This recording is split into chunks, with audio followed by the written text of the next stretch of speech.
Hello students, welcome to your computer class. Now we were on the chapter number 2. हम लोगों ने कौन कौन से टैग पढ़ लिए थे? हम लोगों ने पैराग्राफ टैग पढ़ लिया है, हेडिंग टैग पढ़ लिया है, फॉन्ट टैग पढ़ लिया है, ठीक है, और BR टैग पढ़ लिया है, ठीक है। और हम लोगों ने प्रैक्टिकली भी font tag, BR tag, paragraph tag ये देख लिया है, ठीक है।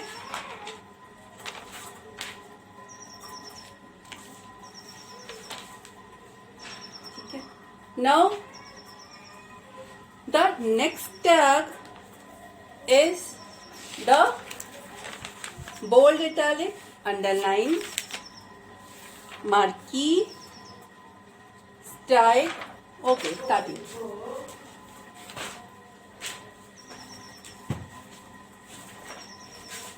Our next tag is the B tag.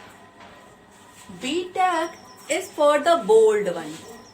ठीक है, देखिए जैसे आप हेडिंग यूज कर रहे हैं तो वो तो हेडिंग नॉर्मल से थोड़ी बोल्ड और थोड़ी डार्क होती है, ठीक है। अब आप हेडिंग नहीं कर रहे हैं, आपको बीच में पर्टिकुलर कोई कैरेक्टर बोल्ड चाहिए, ठीक है, मतलब बाकियों से थोड़ा डार्कर चाहिए। आप वहां पर हेडिंग नहीं कर सकते क्योंकि हेडिंग जैसी आप करेंगे वो तुरंत न्यू लाइन में पहुंच जाएगा और अपने बाद वाले कैरेक्टर को अगली लाइन में भेज देगा। जस्ट लाइक द हेडिंग, आपको हेडिंग नहीं चाहिए, आपको नॉर्मल बीच का एक वर्ड या कैरेक्टर थोड़ा सा क्या बोल्ड चाहिए, तो वहां पर हम यूज करते हैं B tag. B tag is for the bold. B tag आपका पेयर टैग है, बी टैग स्टार्टिंग और B tag closing. B tag starting और बी टैग क्लोजिंग के बीच में आप जितने भी कैरेक्टर्स इसलिए कहा कि अगर आप चाहते हैं कि पूरा वर्ड बोल्ड ना हो, सिर्फ बीच का एक कैरेक्टर बोल्ड हो, तो आप सिर्फ उस कैरेक्टर पर भी बी टैग लगा देंगे, सिर्फ उस वर्ड का एक कैरेक्टर भी बोल्ड हो जाएगा। पूरे वर्ड पे लगाना है तो पूरे वर्ड को बीच में लिखिए, पूरे पैराग्राफ पे लगाना है तो पैराग्राफ को बीच में लिखिए। यानी बी टैग स्टार्टिंग और बी टैग क्लोजिंग के बीच में आप जो कुछ भी लिखेंगे, जितने कैरेक्टर्स आएंगे वो सारे के सारे कैरेक्टर्स बोल्ड हो जाएंगे। नेक्स्ट है आपका I tag. I tag is also pair tag. Pair tag means opening और क्लोजिंग, मीन्स आपका आई टैग क्लोजिंग ओपनिंग से लेकर आई टैग क्लोजिंग के बीच में जितने भी characters, single character, more than one character, more than one words, more than one paragraphs, जितना भी आएगा सबको ये इटैलिक कर देगा, ठीक है। Now the next one is the you tag. You tag is for the underline tag.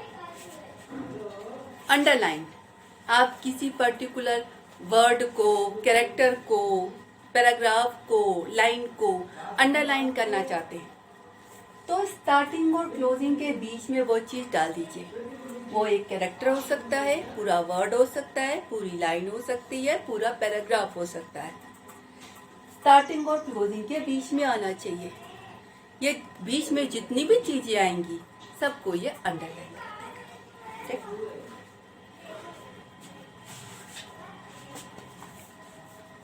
इसके बाद चेंजिंग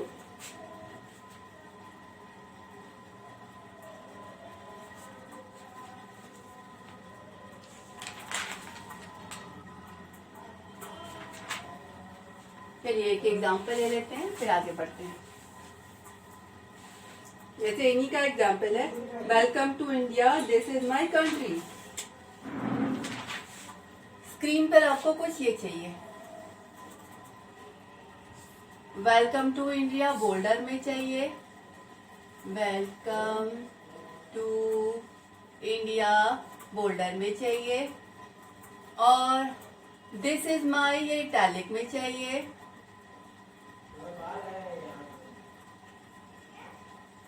और कंट्री आपको अंडरलाइन चाहिए, means this should be some bold,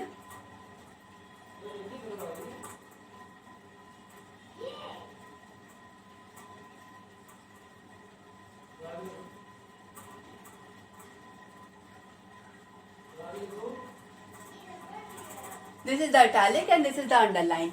ये चाहिए आपको अपने वेब पेज पर।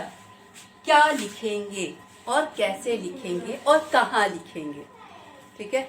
सबसे पहले खोलिए अपना नोटपैड सेक्शन, जहां पर आपको HTML का प्रोग्राम लिखना है, ठीक है। ये लिख रही हूं मैं। सबसे ऊपर आपका HTML टैग, HTML से स्टार्टिंग और HTML से क्लोजिंग के बीच में आपका HTML का प्रोग्राम होता है। उसके बाद आपका हेड टैग, हेड टैग में हम कुछ भी नहीं डाल रहे हैं, तो हेड टैग ओपनिंग और हेड टैग क्लोजिंग, बस। उसके बाद आपका बॉडी टैग, जो कुछ भी आपके ब्राउजर पर डिस्प्ले होता है वो आपका ब्राउजर टैग में होता है, ठीक है। अब ब्राउजर टैग में ही आपको ये लाइनें और इसका इफेक्ट लिखना है।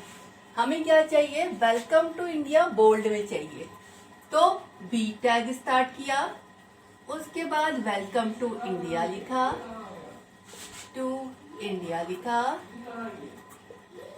बी टैग क्लोज किया, और उसके बाद डाल दीजिए आप एक BR टैग। क्यों, अगर नहीं डालेंगे तो ये लाइन आपकी इसके नीचे नहीं आएगी, इसके बगल में आएगी, ठीक है। आप चाहते हैं ये वाली लाइन उस लाइन के नीचे आए, तो इसके लिए आपको BR टैग डालना पड़ेगा, यानी बी टैग से स्टार्टिंग, बी टैग से क्लोजिंग, ये वाली चीज बोल्ड दिखाई पड़ेगी। उसके बाद डाला आपने BR टैग, मतलब अब जो कुछ भी आएगा वो अगली लाइन में आएगा। अब अगली लाइन आपको इटैलिक चाहिए, आई स्टार्टिंग, उसके बाद क्या इटैलिक चाहिए, दिस इज माई, तो आपने लिखा दिस इज माई, और इटैलिक क्लोजिंग, ठीक। उसके बाद फिर से डालिए एक BR टैग, क्योंकि अगली वाली लाइन आपको, अगला वाला जो वर्ड है वो अगली लाइन में ही चाहिए, फिर से BR डाला। अब आपको कंट्री अंडरलाइन चाहिए, ठीक। तो अंडरलाइन के लिए U टैग, कंट्री लिखा, U टैग क्लोज कर दिया। अब और BR डालने की जरूरत नहीं, क्योंकि इसके बाद तो आप कुछ लिख नहीं रहे हैं। बॉडी को क्लोज कीजिए, बॉडी टैग को क्लोज कीजिए, और HTML टैग को क्लोज कीजिए। दिस इज योर प्रोग्राम, ठीक। उसके बाद इस प्रोग्राम को सेव कीजिए। सेव में आप कोई भी नाम दे सकते हैं, मान लीजिए आपने दिया नाम सेकेंड डॉट HTML एक्सटेंशन याद रहना पड़ेगा, क्योंकि आपका एक्सटेंशन अगर .html नहीं होगा तो नोटपैड अपना एक्सटेंशन .txt दे देगा, तो .txt की फाइल आपके ब्राउजर पर नहीं खुलती है। तो आपको अगर चाहते हैं कि फाइल आपके ब्राउजर पर ओपन हो तो वो HTML होनी चाहिए। तो नोटपैड में आपने लिखा जरूर प्रोग्राम है, लेकिन जब आप सेव करेंगे तो फाइल के नाम के साथ .html भी देंगे, ठीक है। .html दिया, आपकी फाइल सेव हो गई। अब इसके बाद ओपन कीजिए अपना ब्राउजर, ब्राउजर पर अपनी ये वाली फाइल को ओपन कीजिए। आपकी ये वाली फाइल, ये प्रोग्राम का रिजल्ट आपको ये मॉनिटर पर दिखाई देगा, ठीक।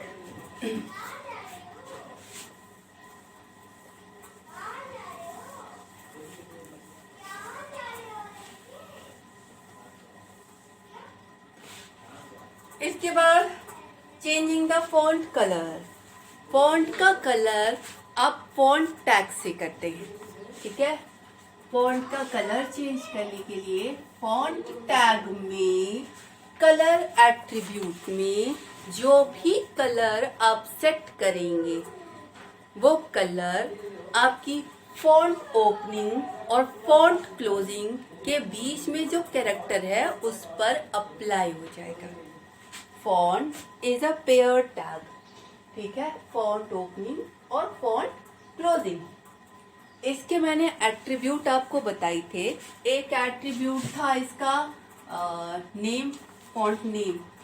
फॉन्ट नेम को हम लोग लिखते हैं पेज से।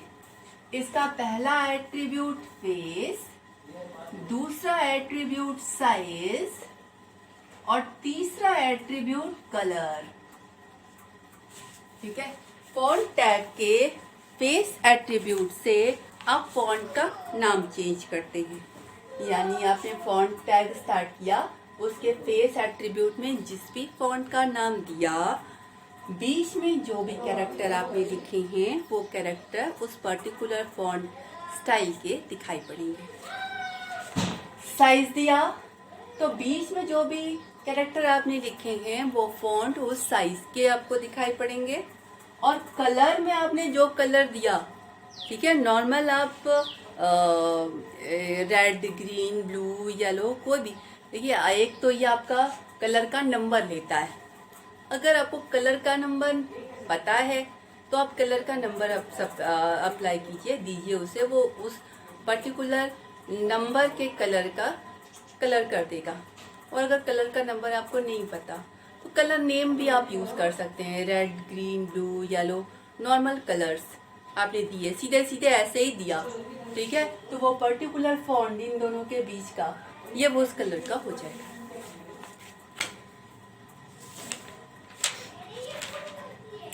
Marquee, next tag is the marquee. देखिए, मार्की टैग डिपेंड करता है आपके ब्राउजर पे। आपका ब्राउजर इस पर्टिकुलर टैग को सपोर्ट करेगा तो आपका ये टैग का इफेक्ट दिखाई पड़ेगा, और अगर आपका ब्राउजर इस टैग को सपोर्ट नहीं करेगा तो आपके प्रोग्राम में लिखा जरूर है मगर असर नहीं दिखाई पड़ेगा। ठीक है, मार्की होता क्या है?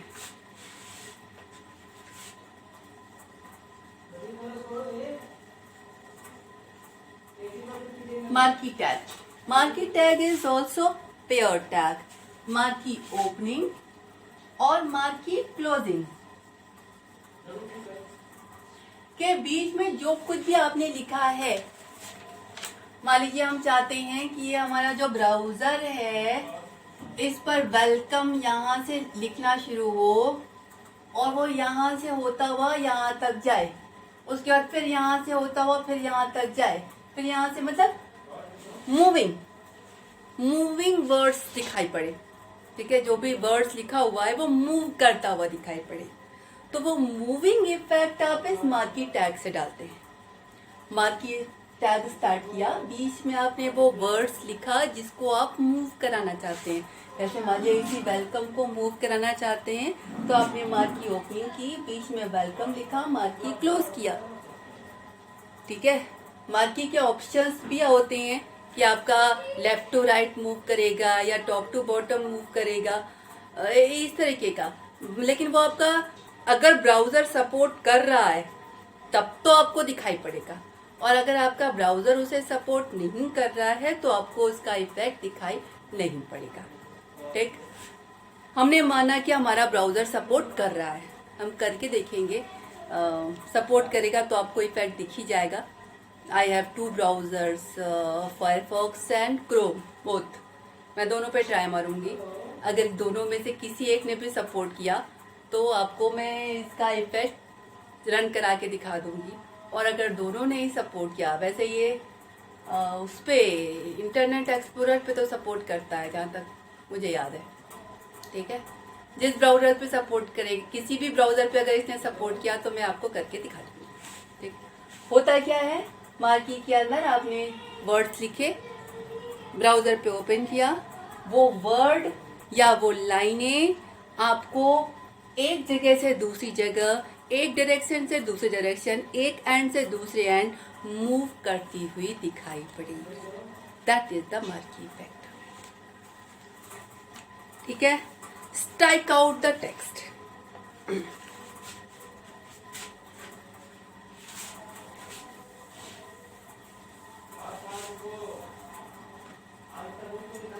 Striking out text, striking out text होता क्या है? जैसे मान लीजिए आपका ये हेलो लिखा हुआ है और ये बीच से कटा हुआ है, that is the striking, strike through. ठीक है, अब आप ऐसा ही अपने ब्राउजर पे लिखा हुआ चाहते हैं, मतलब वो वर्ड लिखा हो बीच से कटा हुआ हो, दैट इज स्ट्राइक। मतलब स्ट्राइकिंग वन, तुरंत सबका ध्यान रहेगा what is this, strike through.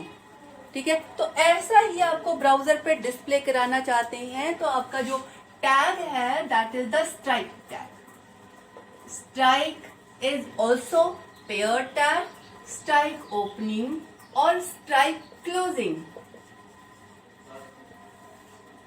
ठीक है, मान लीजिए आपको हेलो ही स्ट्राइक फॉर्मेट में डिस्प्ले कराना है तो आप कैसे लिखेंगे, स्ट्राइक लिखा, बीच में आपने हेलो लिखा और स्ट्राइक टैग को बंद कर दिया। ठीक है, उसके बाद ये आपने लिखा कहाँ होगा, बॉडी टैग में, क्योंकि बॉडी टैग ओपनिंग और बॉडी टैग क्लोजिंग के बीच में ही जो आप लिखते हैं वो आपके ब्राउजर पर डिस्प्ले होता है। उसके अलावा आप कहीं भी और लिखेंगे तो आपके ब्राउजर पर डिस्प्ले नहीं होगा। ठीक है, ये लिखा HTML के बॉडी टैग के अंदर आपने लिखा, सेव किया, क्लोज किया, सेव किया, उसके बाद ब्राउजर पर जब आप ओपन करेंगे तो ये जो आपका टेक्स्ट है ये आपको ऐसा स्ट्राइक थ्रू जैसा दिखाई पड़ेगा।